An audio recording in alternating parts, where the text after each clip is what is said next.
firstly, thanks for giving us the opportunity to talk to you today. We're going to talk about the change in face of mass participation events, and got a fairly unique panel here. We've got James Young from Lucozade, we've got Travis Snyder from the Colour Run, and we've got Will Dean from Tough Mudder. For the sake of identification, Will has the hair, okay? So, and also not the brogues, okay? So we're good. So. That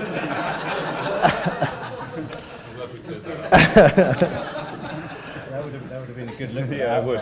Yeah. And I'm thinking about changing up after this, actually. Yeah, that's cool. So just a little bit more background about the guys. James runs the sports and sponsorship side of things for Lucozade, and he's done that since 2012. Lucozade partners are many and varied, from the FA, England and Scotland Rugby, through to the mass participation events of the London Marathon and the Great Run Series.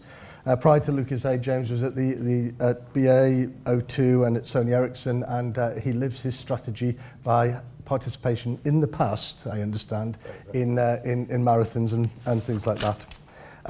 Travis, thank you for flying in from LA for us. Is the founder and CEO of the Colour Run, which was created in 2011 and is currently the largest running event in the world with 200 events and more than 2 million participants annually. He's a former triathlete, and in 2015 he was recognised as one of the 50 most influential people in sport. And then finally at the end we've got Will, the founder and CEO of Tough Mudder. Came up with the idea when he was doing an MBA at Harvard Business School. Tough Mudder, as Will made very clear, is not a race.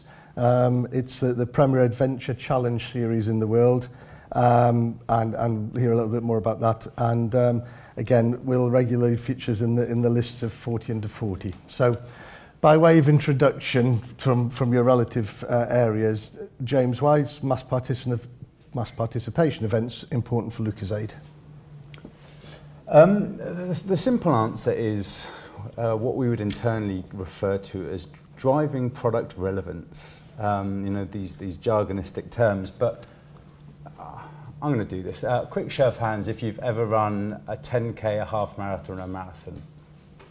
Okay, and keep your hands in the air, if I get this right, if you knew the first thing about gels or sports drinks or glycogen loading or carb loading or the effects of long distance running on endurance. Okay, so those are the hands in the air, knew a little about it. The vast majority of people that sign up to a half marathon or a marathon, God forbid, they've never heard of these things. They don't know the first thing about it. And that, Lucozade Sport was built with proper scientific credentials to be a drink that you use to prolong your endurance. So sponsoring the London Marathon, the Great Run Series, and 28 other races that we sponsor every given year gives us the chance to educate people. Purely and simply, they'll start off with a training plan that is run half a mile this week, but at some point they'll get to sort of 45-minute plus runs, and that's when they start to need to know about the role of a sports drink or the role of an energy gel. So it gives us that chance to say, look, no, it's not just for elite sports people. These products are relevant for you, and this is why. This is what happens in your body. So do yourself a favour. Don't try to do these things without the help that you do need. And is that a lot because when people are training, they tend not to take the hydration, but they do informal events? Or are you trying to get them to do a better training environment? Or I mean, this is sort of the brain that achieved the biology GCSE and nothing more. But your body runs out of fuel after sort of 45 minutes to an hour for your average person, your run-of-the-mill runner, and taking carbohydrate on board is highly necessary. Otherwise, you hit the wall. Your body starts trying to feast on fat, and fat is a dreadful fuel. So everyone knows that they said stay hydrated. They don't want to get headaches. It's drilled into you in pretty much every way of life, but getting your nutrition right in a sporting event is important, and that's why we try to teach people. Okay, cool. And Will, what led you to come up with the idea of Tough Mudder? So many years ago I was doing a triathlon when I was living in the States, and I should stress this was not an event that I was in any danger of winning whatsoever. And I came out of the swim in this amateur event, and the zipper on my wetsuit jammed. And I turned to the guy next to me at the transition, and I asked him essentially to pull on the cord. And he said no. which I found quite surprising. And I think it was that insight that actually sometimes these competitive events don't bring out the best in people. And I look back at my own days playing amateur rugby and that sense of teamwork and camaraderie, and I wanted to create a mass participation event that had that sense of team, everyone being in it together. Still a sense of personal accomplishment that comes from finishing the course. And as I point out frequently, if you climb Everest, no one asks you what time did you do it in. Yeah. And that's one of the reasons why you don't time the events as well. That's exactly right. Now, all my professors at the Harvard Business School said this was a terrible idea and I needed to get a job at Goldman Sachs because that's what Harvard MBAs did. But I persevered, and obviously we've had 2.5 million people do the event since then. And the colour run? Yeah, I've spent over 10 years producing events, and similar to Will, was more steeped in the competitive world. I actually produced triathlons, and Will, I actually have a team of wetsuit zippers at my events that would have done that for you. But attention to detail. But people began to like my events because I was doing more creative things at them, like if there was a hill on the bike course, we would tag it with a bunch of sayings like the Tour de France, or instead of for awards giving them a conventional plaque, we'd blow up stuffed animals and make them wear tiaras, and it was nice because it took a little bit of the edge off the competition. And over those years I just realized there was a really healthy segment, to be honest, particularly among the female population, that wasn't being served by the highly competitive event, but they still wanted to go do something health-based. And so that's when unicorns and tutus and color powder hit a running course. So. And did either of you, I mean, obviously probably in your wildest dreams you expected them to take off the way they have, but has it been more, better, faster than you expected? I mean, certainly for me, a lot more. I confidently predicted we would have 10,000 people by year 3. We had 500,000. We tapped in something, and I think there's a lot written about how social media helped us, and that's undoubtedly true. But I think if you look at trends in health and fitness today, people are looking to challenge themselves, but they're not necessarily looking just for that aerobic fitness. Tough Mudder is an event that challenges functional fitness, all-round fitness, and for the millennial crowd, the Gen Y crowd, getting people to come together and work together as a group, I think, is important. So we tapped into something for sure. I think for us, most definitely, I actually looked at Will's first year and saw how they scaled, and I thought, we'll do maybe 10 events total at 1,000 people each, so 10,000 people. And when the dust settled on our first year, we had 600,000 participants, 58 U.S. cities, and 2 international. So I'll die 10 years sooner because of stress, but we got there. But yeah, it was kind of like a rocket ship. You two are the best example I've seen of managing expectations. Don't set the bar too high and then just smash it by about 6,000%. I think that's a fairly healthy approach.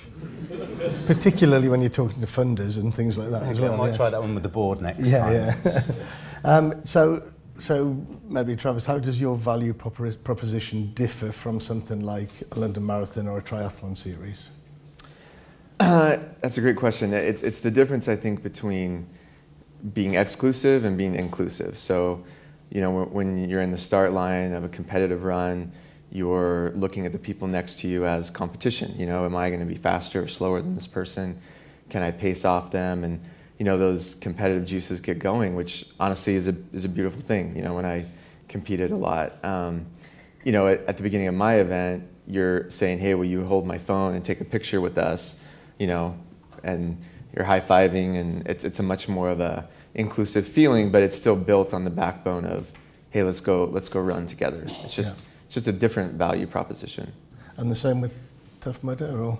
Yeah, I mean, the teamwork part is really integral to it, and we design many of our obstacles that you have to work together. People have to help you up, and I'm sure we've all read somewhere that if you're the kind of person that holds the door open for other people, it makes you happier. Well, one of the things you see at our event is the people who are in good shape will spend an hour at one of our obstacles just helping people over it, and that's their favourite part of the event. And I think that's always been something that we've sort of differentiate ourselves on. And I think the other thing that's true for us is, we invest a lot in obstacle R&D. Every year we bring out new obstacles, and just like TV advert for Alton Towers has the big new ride every year. At Tough Mudder, we're always looking to bring the big new obstacle each year. So we're constantly changing up the experience, giving people reasons to come back. And I think that's been a very important part of our growth and our sustained participant growth year on year. So the course is the same for every event until you invest in a new obstacle? So each year we change up the obstacle catalogue. Right. On top of that, we have something called the Mudder Legion, which is the program for repeat mudders. So you get an orange headband when you do your first Tough Mudder, and then you work your way up to a black headband when you've done 10 Tough Mudders, and it says 10x Mudder on the front of it. We've had to introduce a 25 and a 50 and even 100 now because some people have done so many of our events. But those people get, the Legionnaires, people that have done more than one, they also get unique obstacles on the course that are next to the regular obstacles that are for Legionnaires only. So we're also trying to change up the experience for the repeater. And one of the things we're very proud of is the fact that our repeat rate year on year is about 42%, and that contrasts with about 9% for a marathon. So that is differentiating by almost driving people to do more because they get the special treatment to a certain extent. That's why they get the recognition, they get the rewards as part of it, yeah. Will also personally puts the black one on your forehead. I do. So for all of you that are thinking about doing 10 Tough Mudders, you can look forward to that particular treat. And then, so with the huge volume now of mass participation events, how does that impact your marketing and your sponsorship strategy? Because you can't be in every one. No, you're right. I mean, you can't go out at the weekend now without stumbling across, some kind of local level 5, 10K fun run, whatever. So, yeah, the phone rings pretty hot with people that are looking for a sports drinks supplier to work with them. We've sort of rationalised our approach. I mean, I mentioned earlier we're in 28 different events this year. 500,000 people will run in an event where they will be given Lucozade Sport on course. What we've seen happen in recent years is the likes of Vitality have come along and they've hoovered up certain existing half marathons and they've grouped them all under one thing. The Great Run series run by Nova, that'll be another 14 events there. So, so what you're able to do is to do deals with so-called governing bodies, whatever they're called, event organisers, where you just need to do everything once and it goes across all the different events. That's not to say that there aren't one-off events. The Cardiff half marathon that Seb mentioned earlier is something that we get involved with. So it's about picking your battles, looking for scale really. Yeah. There's a lot of smaller events where you're talking 1,000 here, 800 there that you'd love to help out with, but you've got to make your budget stretch, and if you can hit 19,000 people in one day, it's not a difficult decision to make. And does that 28 events give you exposure throughout the country that you're looking for geographically? Exactly. You can. We've got ones up in Edinburgh right down to South Devon. It gives you the full year, the running calendar year, which sort of stretches from May through to maybe October. Once upon a time we may have been a bit London-centric, but now we've got them all over the country. Yeah, no, okay, that's cool. And is the market segmented? Are the people that do the colour run not the people that do Tough Mudder, or is there a lot of cross-fertilisation or whatever? I think the nice thing is we all know is there are 52 weekends in the year, and people who do our event, some of them do the Ironman event, some people do marathons. I'm not an anti-marathon or anti-competitive event. And what you see is that we provide a unique experience. And I think what you're seeing in the mass participation event space as a whole is that you see there are a few industry leaders, ourselves, Colour Run, Ironman are good examples. And then you see a lot of hyper-local events. And of course there are a lot of people taking our space that say, well, I have a field, I know how to build a wall, create mud, and I've got a brother-in-law that can build me a website, and they get 100 people to their event. And there's nothing wrong with that. I think that's good news for us, but I think if you look at those global brands, there's only really a handful that have that kind of reach, and of course they attract a different kind of partner as a result. And is there an optimal size for your events? I mean, the London Marathon had, was it 40,000 this year, first time? I mean, that's not, you don't run those size events, but I mean, do you cap it, or does it just go with the flow? I mean, certainly for us, and we want to make sure that people have a great experience, but I don't think it's necessarily true that having more people on site leads to a lesser experience. our event at London West a couple of weeks ago was 20,000 people. Of course, there are limits, but we can build our obstacles wider. We can get more people through the course because you have more medical staff, more parking staff as a result of it. But I don't see that as being a particular constraint for us. And certainly when we look at our customer satisfaction scores, we don't see that larger events score worse than the slightly smaller events. And less of a challenge for you because you don't have to build a course, I assume? Or? It's actually more of a challenge because, like Will's event goes all day. So when he says 20,000 people, they're spaced all the way through, whereas a 20,000 person event from us is, all done in 3 or 4 hours. And so you have much more of a crash on queues forming and those types of things. So for us, actually, we did see in the early years that once an event went over about 12,000 people, our net promoter score, I don't know if you use that here. Yeah, our net promoter score we averaged like a high 70s, and so it was like moved to like higher upper 60s. So in some of those situations, whether it was a parking issue or whatever, we had to manage that. For sure, obviously, we're driven by the consumer, so we make those decisions around. So the big question, have you ever run out of the coloured powder? I don't believe so. No, that would be bad. Yeah. Actually, I was going to bring it and throw it out to you guys, but they said no. No. Health and safety. Yes. Yes. I suppose if you look, you started off obviously small local events. You're now global.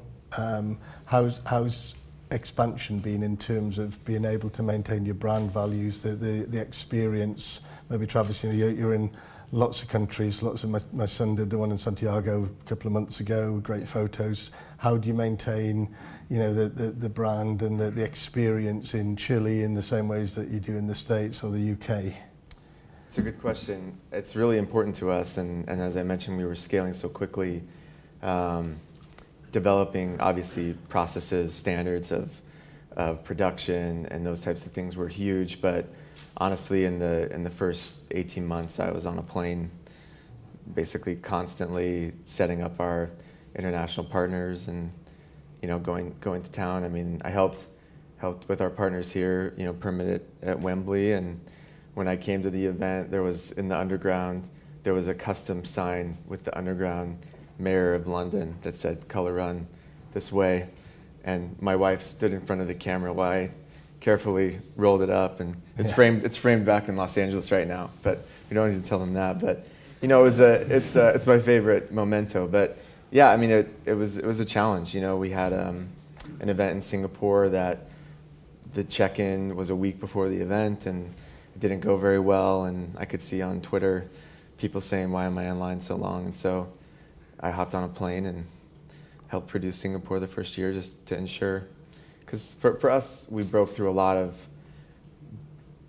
of ground that had never been broken before. Like finding a venue for us, taking that amount of people in a short amount of time was something we had to figure out really quickly.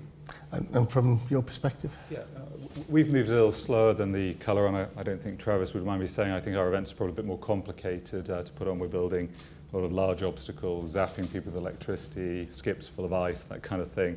And we've partnered with IMG this year. We're expanding into China and the UAE with them next year, and we'll be adding Japan and South Korea. And I think, I agree with everything that Travis said in terms of quality of processes, but it's also about having great partners that know not only how to produce great events safely that deliver high customer satisfaction, but also understand how to promote those events so you're getting a big crowd to those events in year one. And it was something that we always move quite slowly on. We're both founders, so our companies are our babies, right? And you kind of see them going off into all these new markets. It's exciting and it's fun, but it's a little nerve-wracking at times as well. So would franchise be an option at some stage?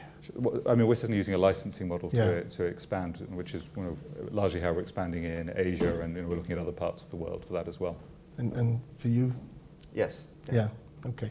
And from Lucozad's perspective, does this globalization give you opportunities outside the UK, or are you very much a UK-centric brand? We're very much a UK and Irish brand, and we're sold in pockets in Southeast Asia and little bits of Africa, but we tend to look for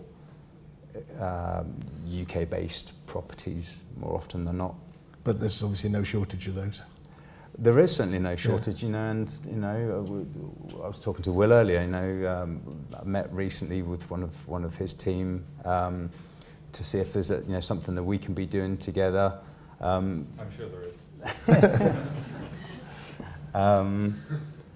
Yeah, so it's I find it really fascinating. You know, we are starting to try and look at how the way people participate in sport is changing. And that's what these guys have already tapped into, you know. Although we're in a lot of elite sports, you know, we're in, like you say, the FA, the RFU kind of thing. That's for slightly different reasons why you're in mass participation sport. But, you know, we're having to start to think about how we connect with people that aren't about pounding out a marathon, you know, the people that are never going to do a half marathon because they're just not that kind of person. They want more social experiences. They want more team-based things.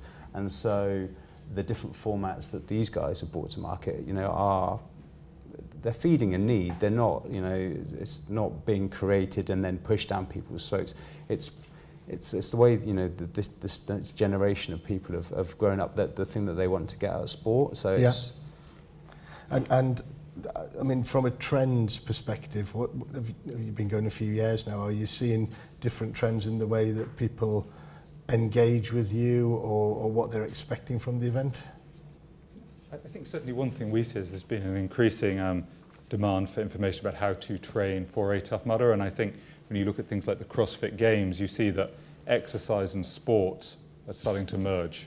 And CrossFit, I think, has really turned workouts into a sport, and I think you see that with Tough Mudder as well. There's this interest in functional fitness, more and more people wanting to know, how do I train for a Tough Mudder, how do I do better at the event than I did last year? And perhaps, you know, an element of that's always been there. Simple, just drink more Lucozade Sport. Yep, clearly. That's it. That's all you need to know. But I do think that's a real trend that you see. And I think, you know, the other thing you see is at Tough Mudder and at Colour Run, the participant is the hero, is the athlete, and you know, we're having a lot of success in the technology space at the moment with live streaming. You know, we had an event in LA a couple of weeks ago. We had 8 million people tune in to watch the event, which, you know, was amazing to us and far exceeded our expectations. And I think that's a very interesting space. You know, Facebook is doing a lot more now with live streaming and being able to put the participant at the heart of the story and giving people the opportunity to tell their own stories, I think, is something that's here to stay and only going to get bigger. And the same in terms of trends, or is it just growth that you're seeing with the Colour Run?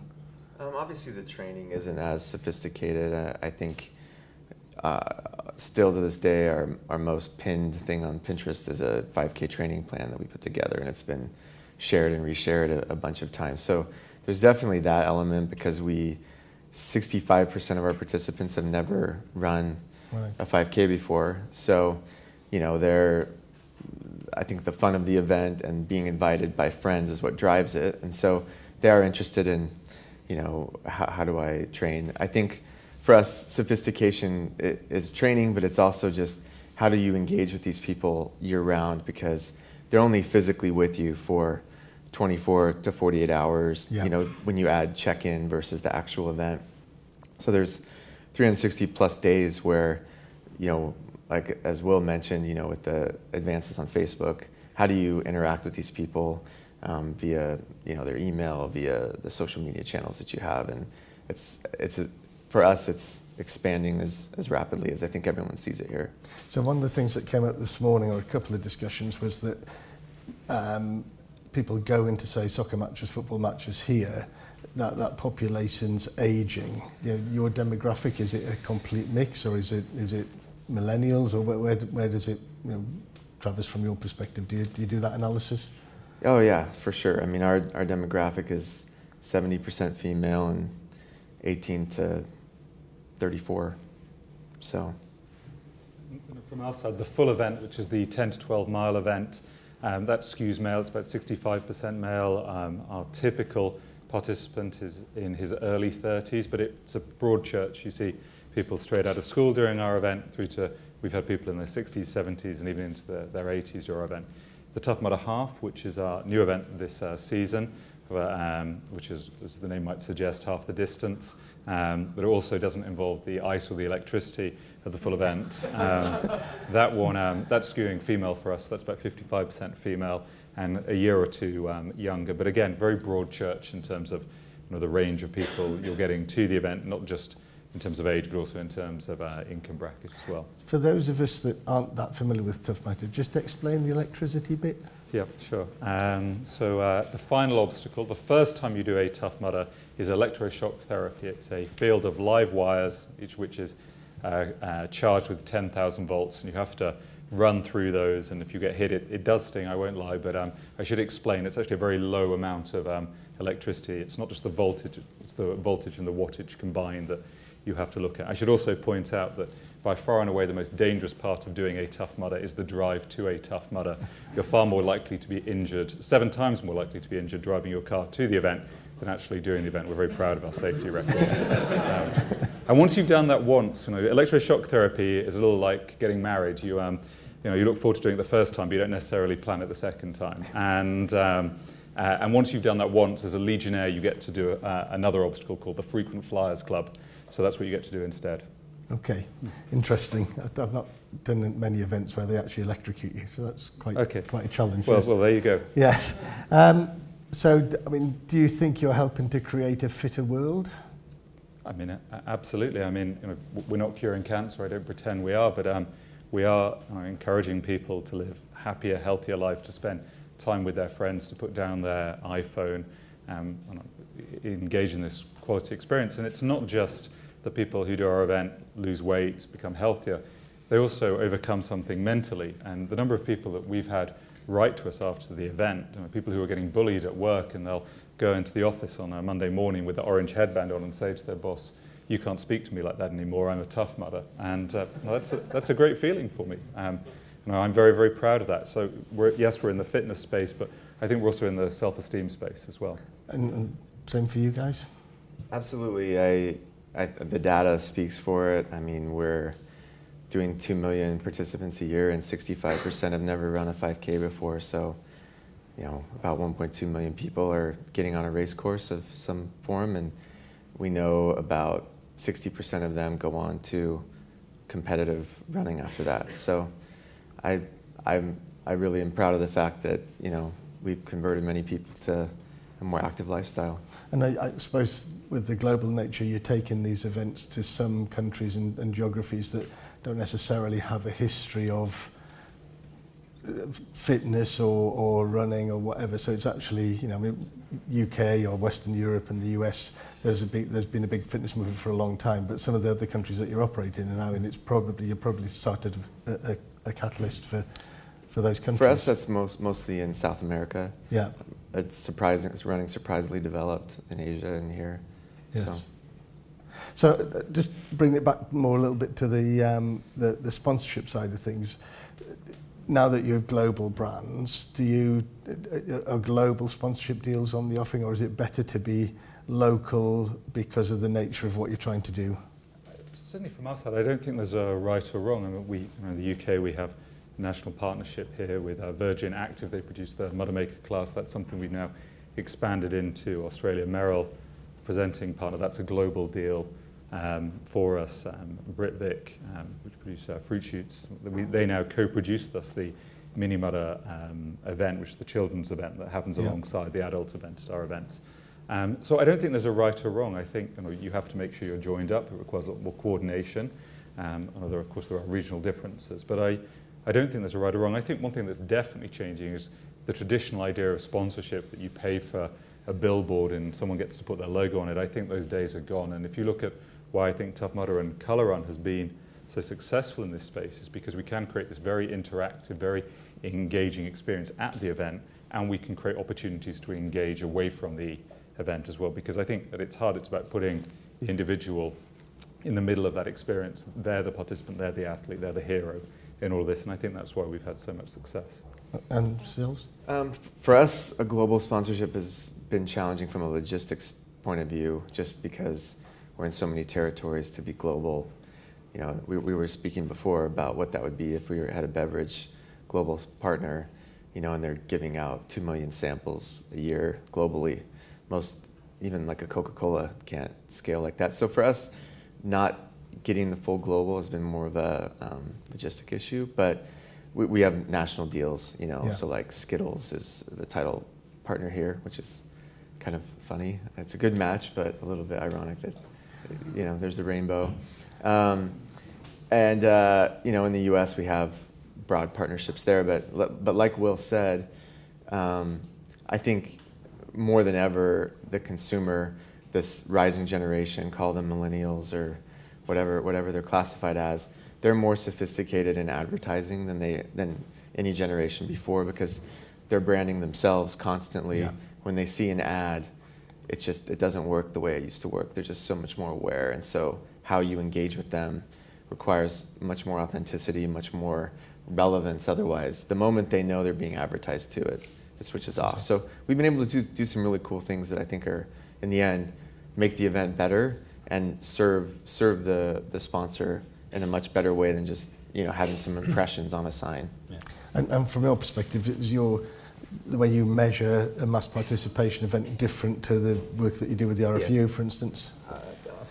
ROI is always a tricky business in sponsorship, Yeah. but you do different things for different reasons. So you come back to your objective, and if your objective is about mass awareness or credibility, you know, you'd look at a certain property. Mass participation, you're looking at that relevance measure, that you know, how many people, having seen the stuff that you're telling them about how the products work, are going on to buy. You know, how's it improving their brand equity scores? How's it improving the scores around understanding of what a sports drink can do and all that kind of thing. Yeah. And I'm just on the sponsorship one, I think both of these guys have done a tremendous job in terms of giving sponsors bespoke options. You know, the color theme around your races allows, you know, there's lots of room to work with that. You know, I was saying to Charles earlier, I'm slightly dreading this. You know, Dulux Colour Run in the UK, you're like, well, it's just obvious, you know. Yes. How could Dulux not have bought that? I was going to say the Durex Colour Run. Yeah. Well, throw coloured prophylactics Yes. at you as you run past. But, you know, at Tough Mudder as well, I mean, brands, you give brands, you say, right, you own this area, you own this obstacle. How you get people to go, yeah, I want out to Kenema, yeah. I don't know, but... you know, that's exactly. I've had other events come to me and they say, look, no, we're not going to just say, right, this is your thing. You know, we want to sit with you. We want to co-create. You know, how can we build an obstacle? How can we build a theme around hydration or nutrition or whatever? And that's exactly what you want to hear, not just like, there's a board there with your logo on it. So, no, exactly. And I think as well, trying to extend the experience as well. You know, so. There are some obvious things you can do. Training clearly is something people are engaged in before. 70% of people that come to our event make a t-shirt to do the event in. But it's a whole weekend experience. So after the event, people are looking for ways to engage. And in the States, we're having meetups after the event as well, getting people to come back together. And I think finding ways to drive awareness and engagement outside of that time when people are actually physically on site at the event is very important as well. And as you said, it's much more collaborative now, and I think, you know, that's the way things are going, that we're working together, and in many ways, events are starting to at least have elements of what you might traditionally see in an agency environment, because that's what's expected, to have that kind of collaborative process where you're coming together with ideas and making it happen. We're down to 4 minutes according to this sign here, so time for a couple of quick questions if anybody's got one.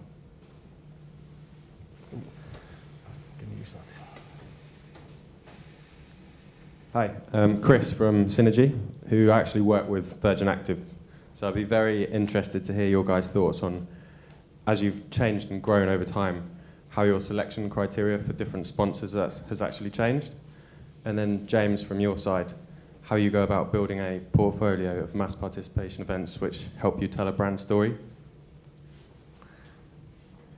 Will? Or sure. if you guys could talk for about 4 minutes, that No, would be I good. can definitely do that. Don't worry, everyone.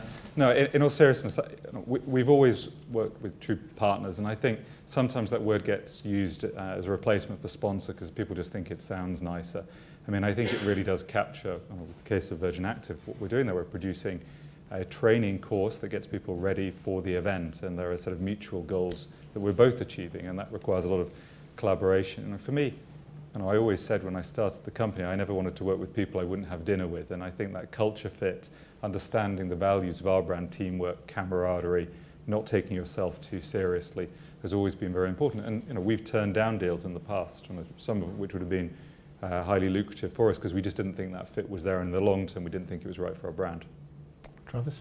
Yeah, in our sponsorship funnel, there's a whole category for it hurts our brand, so no conversation.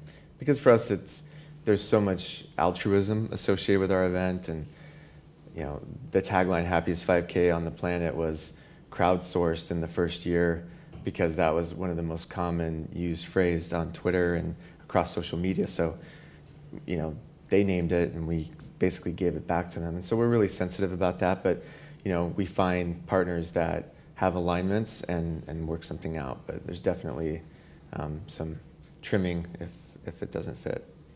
So you've got about 90 seconds on building a portfolio. The simplest check I'd put in place, Chris, is making sure that it makes sense. I want people to go, of course, I get that. Why would a sports drink brand like Lucozade Sport be involved in this event? And that's the first thing. So if people are left scratching their head, you're probably not looking at the right event. So, in the interest of time, I'll leave it at that.